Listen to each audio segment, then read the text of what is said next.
আসসালামু আলাইকুম ওরহমতুল্লাহি বারাকাতুহ। প্রিয় ভাই ও বোন, তুমি কি তোমার জীবন নিয়ে খুবই চিন্তিত বা টেনশনে আছো? তোমার জীবন কি তোমার কাছে অনেক অভিশপ্ত মনে হচ্ছে? সময় কি তোমার প্রতি কোনো দয়া করতেছে না? তাহলে শোনো আমার হৃদয় নিংড়ানো কিছু কথা, যা তোমার জন্য আমি প্রস্তুত করেছি।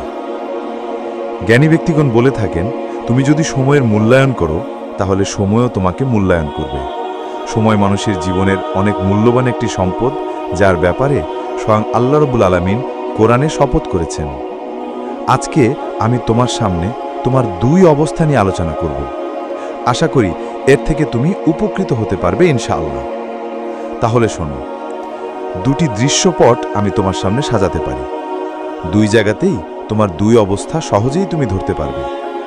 ধরা যাক, একই অফিসের দুইজন লোকের ডিউটি আগামীকাল সকাল ৮টায় শুরু হবে এবং যেভাবেই হোক সকাল 7:30টার ট্রেন তাদেরকে অবশ্যই ধরতে হবে।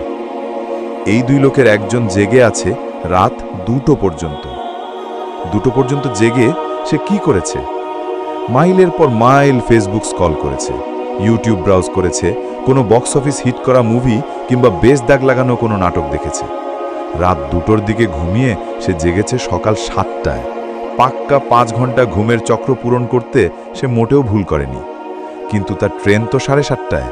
8 ঘন্টার মধ্যে প্রস্তুত হয়ে তাকে থাকতে হবে স্টেশনে। এই 8 ঘন্টার মধ্যে তার সে কি ছোটাছুটি! অন্যদিকে দ্বিতীয় জন রাত 10টা বাজতেই ঘরের বাতি নিভিয়ে বিছানায় এলিয়ে দিয়েছে। রাত 8টার দিকে সে ফেসবুকে একটু ডু মেরেছে বটে, তবে তা সর্বোচ্চ 15 মিনিটের জন্য। 8:30টার পর সে আর সোশ্যাল মিডিয়ায় আসেনি। 10টার দিকে বিছানায় এলে চোখে ঘুম নামতে তার 10:30টা বেজে যায়। প্রতিদিন এই আধা ঘন্টার মাঝে সে রাতের জিকির আজকারগুলো নিয়ম করে সেরে নেয়। এরপর 10:30টার দিকে ঘুমিয়ে যাওয়ার পর তার অ্যালার্ম যখন বাজে তখন ঘড়িতে রাত 3:30। ফজরের ওয়াক্ত হয় 4:30টায়। 1 ঘন্টা সময় আগে জেগে সে 4 রাকাত তাহাজ্জুদ সালাত আদায় করেছে, 6 পৃষ্ঠা কোরআন তেলাওয়াত করেছে এবং শেষ রাত্রে করতে পেরেছে অধিক পরিমাণ ইস্তেগফার। মসজিদগুলোতে আজান হলে সে মসজিদে চলে যায়, ফজর সালাত পড়ে সেখানে বসে পুনরায় কোরআন তেলাওয়াত করে, জিকির আজকার শেষ করে সালাতুল ইশরাক পড়ে ঘরে ফিরেছে সে। এত সবের পরেও তার হাতে যেন সময় অফুরন্ত।